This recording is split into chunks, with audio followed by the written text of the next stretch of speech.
예. 안녕하십니까. 새누리당 문성림 의원입니다. 나트륨 저감화 관련해서 질의드리겠습니다. 예. 예.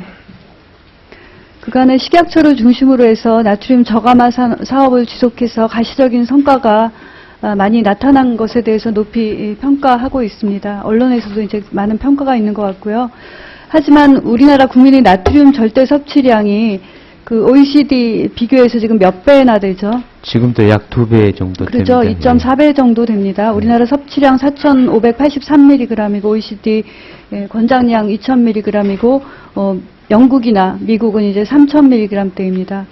그런데 이제 나트륨 섭취량이 높은 것이 이제 식단에서의 예. 문제도 있고 이제 가공식품의 문제도 있잖아요. 예. 그래서 식약처가 소비자 대상으로 식단 속에서 줄이는 방법을 위해서 외식 산업을 통한다든지 단체 급식을 통해서 나트륨 저감화를 위한 여러 가지 일을 하고 계시는 것을 잘 알고 있고요.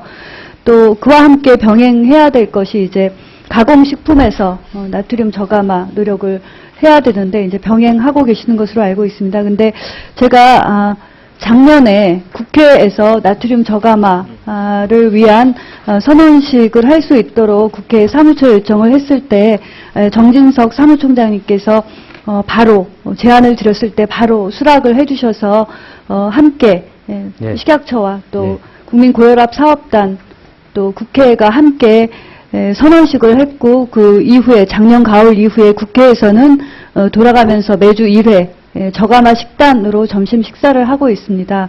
또 그와 함께 매일 점심에 나트륨의 성분 표시를 하고 있습니다. 그래서 맛의 차이가 어떨지는 모르지만 건강한 식단이라는 것에 대해서 공감하고 또 국회가 나섬으로 인해서 국회 방송이 또 시리즈물을 또 기획을 했고 또 식약처가 또 함께 제안하고 또 참여하는 것으로 알고 있습니다. 그래서 그런 노력에 대해서 굉장히 격려와 감사의 말씀을 드리고요.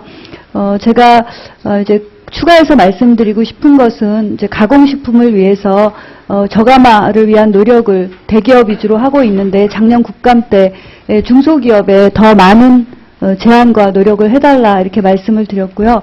또 그와 함께 자율적으로 하는 것도 중요하지만 어느 정도는 법적으로 군별로 또 일찍 시작할 수 있는 부분도 있다고 생각을 합니다. 그래서 나트륨 저감화를 위한 노력으로 일명 신호등 표시제라고 했는데 식품 군별로 기준을 정해서 고나트륨, 중간나트륨, 저나트륨을 색깔별, 글씨별 표시하는 방법도 규제가 아니라 기업이 군별로 식품의 종류에 따라서 그 입맛에 따라서 또 건강한 식품을 선호하는 국민의 그 요구에 따라서 좀 할 수 있는 그런 방안을 조금 제가 법안 낸 것에 대해서 예. 좀 함께 할 수 있는 방안을 좀 찾아주시기 바랍니다. 예, 그렇게 하겠습니다. 저희들도 그 의원님 그런 제안이 있어서 검토를 하고 있는데 아직 충분하게 협의를 못했는데 올해는 좀 시간을 갖고 논의하도록 하겠습니다. 새 정부가 규제를 하기보다는 규제 완화를 하려는 것으로 잘 알고 있습니다. 그래서 이게 규제가 아니라 새로운 노력으로 다가갈 수 있도록 군별로 우선 실시하는 거, 당연히 방법은 여러 가지가 있기 때문에 함께 노력할 수 있는 방안을 찾아주시길 다시 한번 부탁드립니다. 그 다음에 또 지난 국감 때 중고 의료기기 검사 필증제와 관련해서 이제 문제 제기를 했고요. 중고 의료기기 검사를 또 일부 제조 수입업자만 독점하다 보니까 비용도 높고 현장에서 여러 가지 고충이 있었습니다. 근데 그랬더니 그 지적을 바로 받아주셔서 2014년 1월에 의료기기법 시행 규칙을 재개정해서 식약처장이 지정한 14개 시험 검사 기관까지 확대를 하셨습니다. 그래서 이러한 노력을 계속 부탁드리고요.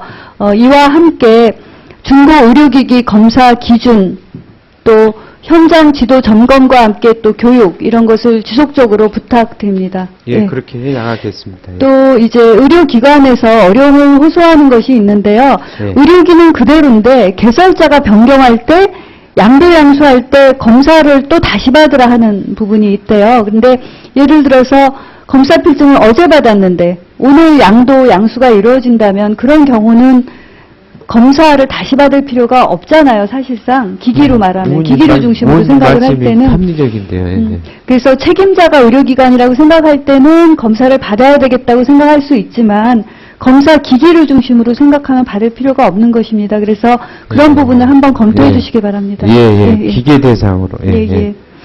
그리고 한 가지 더 여쭤볼 것은요. 지금 화장품 대체 실험 계속 하고 계시잖아요. 그래서 2016년까지는 그 대체 시험, 화장품 그 동물 실험 대체 시험을 이제 외국에서 하고 있는 것들을 이제 다 국내에서 할 수 있는 기본 시험을 완료하겠다고 하셨거든요. OECD 가이드라인 중에서 8개는 이미 도입했고 계속 올해도 도입 확대하겠습니다. 그래서 결국 화장품 동물 시험 대체 시험법을 국내에 맞게 지금 준비를 하는 것은 결국 화장품 동물 실험을 안 하거나 줄이기 위한 거잖아요. 그죠? 맞으시죠? 그냥 우리가 이런 기술력을 가졌다를 보여주기 위해서 하는 건 아니시잖아요. 두 가지 다 목적이 있다고 봅니다만. 그래서 화장품 동물 실험을 금지할 수도 있고 또 금지하지 않아도 동물 실험을 좀 하지 않는 분위기를 만들 수 있는 방법이 있는데 제가 이전에 그 화장품법 개정안을 통해서 기업이 자율적으로 동물 실험을 했는지 안 했는지 여부를 표시할 수 있도록 자율적으로 표시할 수 있도록 하는 법을 냈습니다. 그런데 이제 여러 가지 이유로 좀 난색을 표시하신 적이 있는데요. 제가 봐서는 이런 대체 시험을 마련하고 있는 단계에서 동물 실험을 전면적으로 금지한다든지 하기 전에 좀 전향적으로 분위기를 만들 수 있는, 할 수 있는 법부터 검토하는 것이 바람직하다고 생각합니다. 그래서 그 법에 대해서 다시 돌아보지도 않고 그냥 묻혀 있는데, 그런 분위기를 확산한다는 의미에서 다시 한번 검토할 필요가 있다고 생각을 합니다. 검토 다시 한번 해주시기 바랍니다.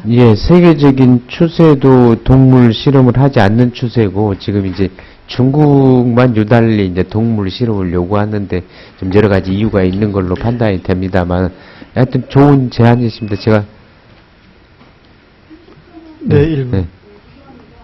그 한류의 영향으로 이제 중국 등 화장품을 수출하잖아요. 근데 중국의 화장품 수출에 문제가 생길까봐 국내 동물 실험을 금지하면 안 된다라는 여론을 화장품 업계 아주 일부에서 얘기를 하는데요.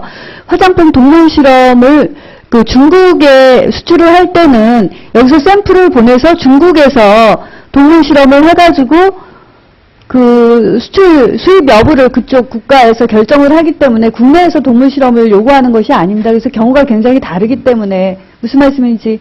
알고 있습니다. 그쪽에 가서 할 수도 있고 또 국내에서는 자기가 자발적으로 안 하면 우리는 안 했습니다 하고 표시할 수 있도록 선택권을 주자는 의미 아니십니까? 그런 겁니다. 그리고 만약에 동물 실험을 전면 금지하게 된다 하더라도 중국에 수출할 때는 중국에 샘플을 보내서 중국에서 자기 국가에서 동물 실험을 해가지고 수입을 할 것인지 말 것인지를 결정하는 것이지 우리나라에서 한 동물 실험을 인정하는 것이 아니라는 거죠.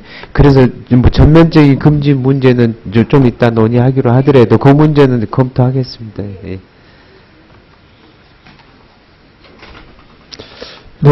문정인 의원님 수고하셨습니다. 다음은 존경하는 민주당의 김성주 의원님 질의해 주시기 바랍니다.